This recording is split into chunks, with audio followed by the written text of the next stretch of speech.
Dicen que el dinero manda, pero lo cierto es que lo que manda de verdad es quien lo emite.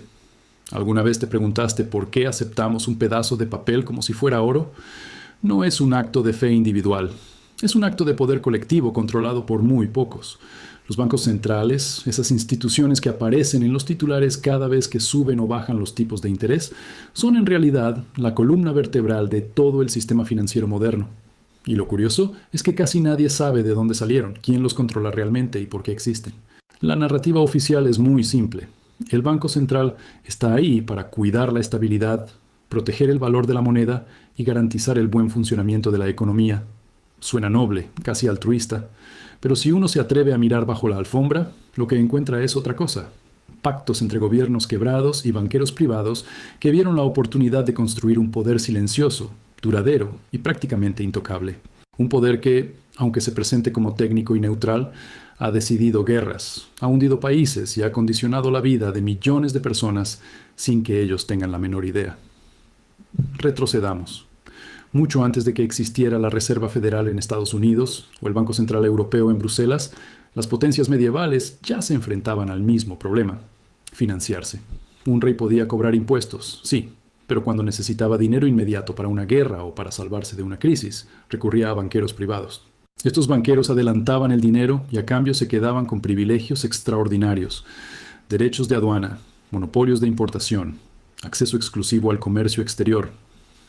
En la Florencia del siglo XV, las casas bancarias como los Medici ya funcionaban como verdaderos ministerios paralelos de finanzas. Tenían más control sobre el destino de los estados que los propios parlamentos. Ese mismo patrón se repitió en toda Europa. Inglaterra, por ejemplo, terminó creando en 1694 el Banco de Inglaterra, considerado el primer banco central moderno. ¿El motivo? La corona estaba quebrada después de tantas guerras y necesitaba desesperadamente financiamiento. Los banqueros privados pusieron el dinero, pero no gratis. Exigieron el monopolio para emitir billetes respaldados por deuda pública. Así nació el mecanismo que todavía hoy rige el mundo. El dinero ya no es algo que el Estado imprime a voluntad, sino un producto emitido bajo la lógica de la deuda. Cada billete que circula es, en esencia, una promesa de pago. Es decir, tu riqueza personal, tus finanzas, tu libertad financiera, dependen de un sistema de deuda perpetua. La gente suele creer que el Banco Central es como un ministerio más del Estado, pero no lo es. Desde su origen, la relación siempre fue ambigua. En Inglaterra, los banqueros eran accionistas privados de la institución. En Estados Unidos, la historia fue todavía más polémica. El presidente Andrew Jackson, en el siglo XIX, luchó a muerte contra el segundo banco de los Estados Unidos porque entendía que entregar la emisión del dinero a un grupo de banqueros era entregar la soberanía nacional. Jackson llegó a cerrar ese banco central y se jactaba de haberlo derrotado, hasta que, varias décadas después, los banqueros volvieron con más fuerza y fundaron la Reserva Federal en 1913, en una reunión secreta en Jekyll Island, donde senadores, financieros y magnates diseñaron el sistema que conocemos hoy. La ironía es brutal. El sistema financiero explicado como un servicio público nació de pactos privados, y aunque los manuales de economía lo presenten como algo técnico, neutral y casi aburrido, lo cierto es que su impacto es todo menos aburrido. Cada vez que un banco central decide expandir la masa monetaria, millones de personas ven cómo sus ahorros pierden valor. Cada vez que sube los tipos de interés, familias enteras pierden sus casas por hipotecas impagables. Cada vez que rescata bancos quebrados con dinero creado de la nada, traslada la factura al ciudadano común vía inflación. Ese es el verdadero corralito moderno. No necesitas cerrar físicamente los bancos para expropiar la riqueza de la gente. Basta con que emitas más dinero del que la economía real puede absorber, y el resultado es el mismo. Tu capacidad de compra se evapora. Cuando entendemos esto, el mapa se aclara. El Banco Central no es un árbitro neutral, es un jugador con intereses, atrapado entre dos fuegos. Por un lado, los gobiernos que siempre quieren más deuda para financiarse sin pedir permiso a los votantes. Por otro, los grandes bancos privados que buscan seguridad, privilegios y rescates cuando sus apuestas salen mal. Y en medio de todo, tú, el ciudadano, el trabajador, el pequeño empresario, la familia que intenta practicar finanzas personales sanas y construir independencia económica. Todos quedamos atrapados en un sistema diseñado para que siempre dependamos del crédito, de la deuda, de una ilusión de riqueza que puede desmoronarse en cualquier momento. Yo te voy a dar acceso a una herramienta que funciona automáticamente para ti en el mercado financiero y lo único que tendrás que pagarme Riqueza que puede desmoronarse en cualquier momento. El poder de un banco central no se mide en discursos, sino en momentos de crisis, y pocas veces queda tan claro como en las guerras. Tomemos el caso de Napoleón. Francia podía tener el mejor ejército de Europa, pero Inglaterra tenía algo todavía más poderoso: banqueros dispuestos a financiar campañas eternas gracias al Banco de Inglaterra. Mientras Napoleón se desangraba en el campo de batalla, Londres emitía deuda respaldada por un sistema ya institucionalizado. El oro fluía, los bonos se vendían y la maquinaria bélica británica se mantenía encendida año tras año. Fue una victoria financiera antes que militar. Los cañones y barcos se compran con pólvora, sí, pero sobre todo con crédito.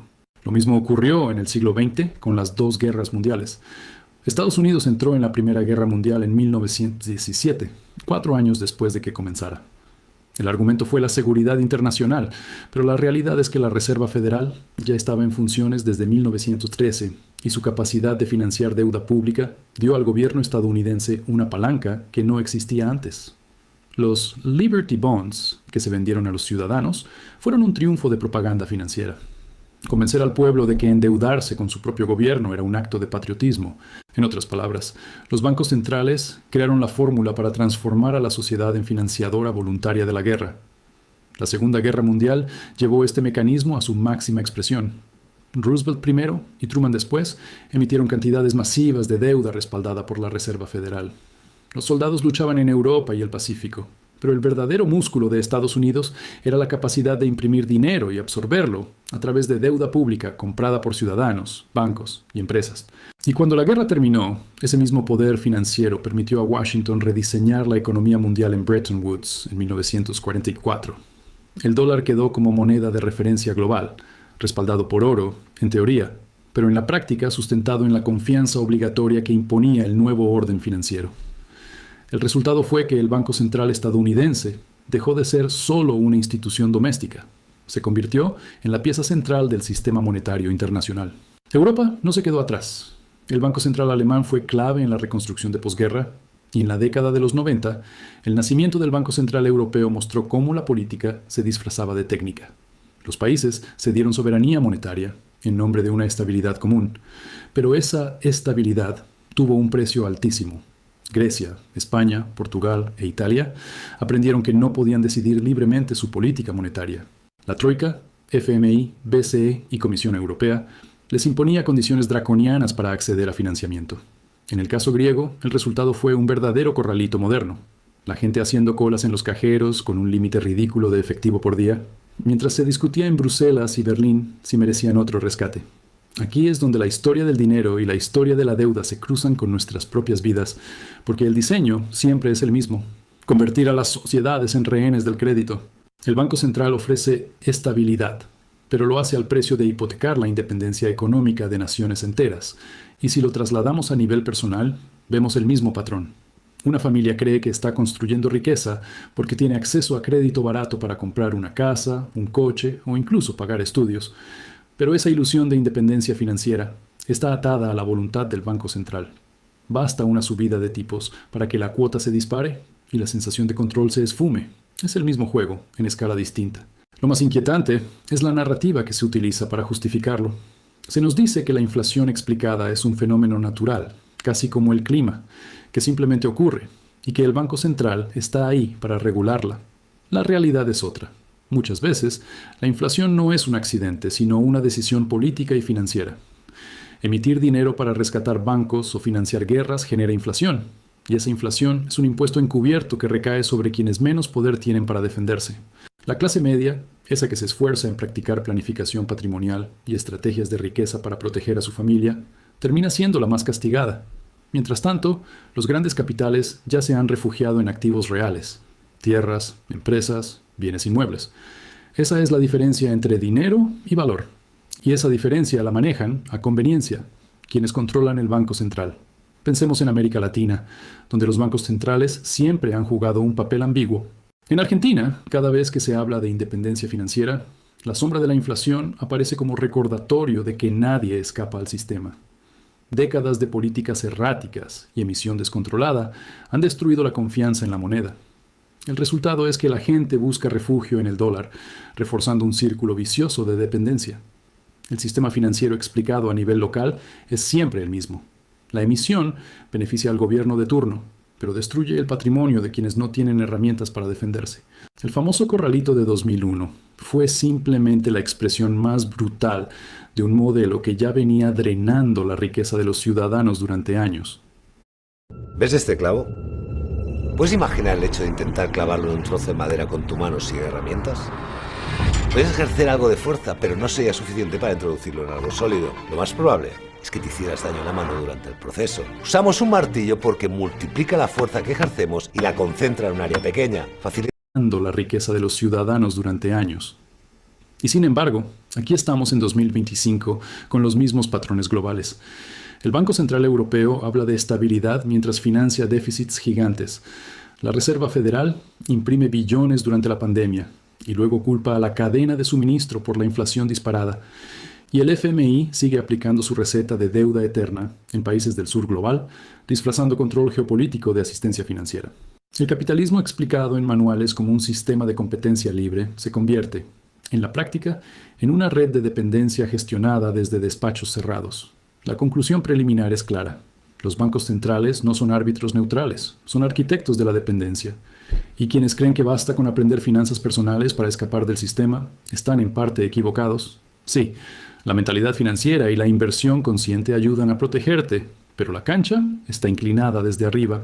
Si no entiendes cómo funciona el diseño, tus intentos de lograr libertad monetaria serán como remar contra la corriente de un río diseñado para que nunca llegues a la orilla. Si entendemos que los bancos centrales no son simplemente instituciones técnicas, sino mecanismos de poder, entonces la pregunta inevitable es, ¿quién los controla realmente? Oficialmente, suelen hablar de independencia, como si estuvieran por encima de la política, ajenos a la presión de gobiernos o de los mercados.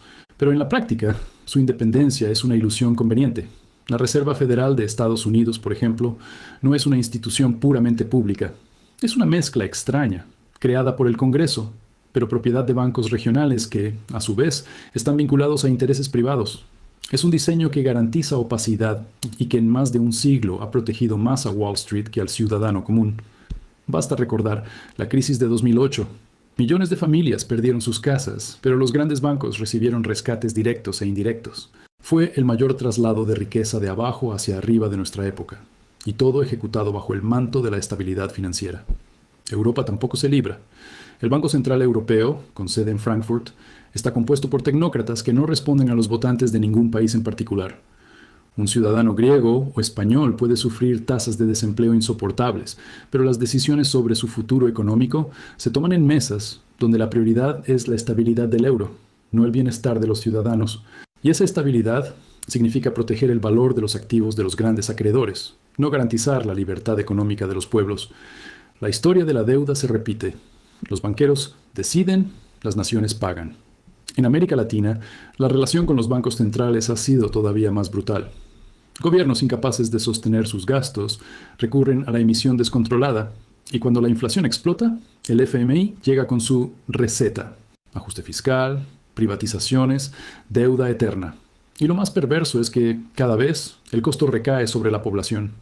En Argentina, en los 90, se impuso la convertibilidad, atando el peso al dólar como una camisa de fuerza. Parecía que daba estabilidad, pero fue un pacto con el diablo. Cuando la deuda se hizo impagable, vino el colapso del 2001 y la confiscación directa del ahorro ciudadano. ¿Qué quedó de la independencia financiera? Nada. Solo una sociedad traumatizada que aprendió que el dinero en el banco no es realmente suyo. Aquí es donde la historia del dinero se cruza con nuestras finanzas personales de manera directa. Porque aunque hablemos de naciones enteras atrapadas en redes de deuda, el patrón es idéntico al de una familia endeudada con la tarjeta de crédito. Hoy los bancos centrales han convertido la economía en un casino donde se fomenta el consumo a crédito. Y la ilusión de riqueza es solo eso, una ilusión. La inflación explicada en los noticieros como algo técnico se convierte en un impuesto disfrazado que erosiona cada sueldo y cada ahorro. Mientras tanto, los verdaderos ganadores, los que entienden la diferencia entre tener dinero y tener activos, se refugian en bienes que no dependen de la impresión monetaria. Por eso, la lección histórica no es solo mirar al pasado con indignación. Es entender que la independencia económica no se consigue repitiendo frases motivacionales sobre libertad financiera, sino descifrando las reglas del juego. La primera regla es simple. El sistema está diseñado para que dependas de él. Si quieres escapar, necesitas invertir en lo único que el Banco Central no puede imprimir: conocimiento.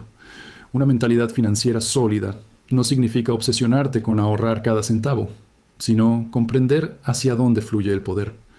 Cuando analizamos el capitalismo explicado desde la óptica de los bancos centrales, vemos que no es un sistema de libre mercado, sino un tablero manipulado. Los tipos de interés se fijan desde arriba, la oferta de dinero se maneja según conveniencia política, y las crisis no son accidentes, sino parte del diseño. La inflación, la recesión, los rescates, todo se convierte en herramientas de control. Y lo más perturbador es que la mayoría de la gente sigue creyendo que se trata de fenómenos naturales, cuando en realidad son decisiones estratégicas. Así que, ¿qué hacemos con este conocimiento? La respuesta no es fácil, pero sí clara. Entender la historia para no caer en las mismas trampas. Las estrategias de riqueza reales no dependen de la promesa de estabilidad de un banco central. Dependen de diversificar, de proteger tu capital en activos que no puedan ser manipulados con una simple reunión de tecnócratas. Dependen de no caer en la trampa de la deuda fácil y de comprender que la libertad monetaria no es un regalo que te hará el sistema, sino una conquista personal. La historia no se repite de manera exacta, pero los patrones son inconfundibles. Los bancos centrales fueron creados como salvadores de última instancia, pero en el camino se convirtieron en ingenieros sociales con poder absoluto sobre el dinero. Y ese poder, como toda concentración en la historia, se utiliza no para protegerte a ti, sino para fortalecer a quienes ya controlan las palancas. Y aquí la reflexión final. Cada imperio que creyó controlar el dinero terminó devorado por su propia arrogancia. Roma degradó su moneda hasta el colapso. Francia imprimió asignados hasta hundir la revolución en inflación. Alemania de Weimar mostró al mundo cómo la impresión masiva destruye sociedades. Y hoy, el exceso de liquidez y deuda en el mundo moderno nos dice que no hemos aprendido nada. La historia no se repite, pero si no la entiendes, te aplasta igual. Si esto te incomodó, perfecto. La incomodidad es el primer paso para entender la verdad. Suscríbete y sigamos.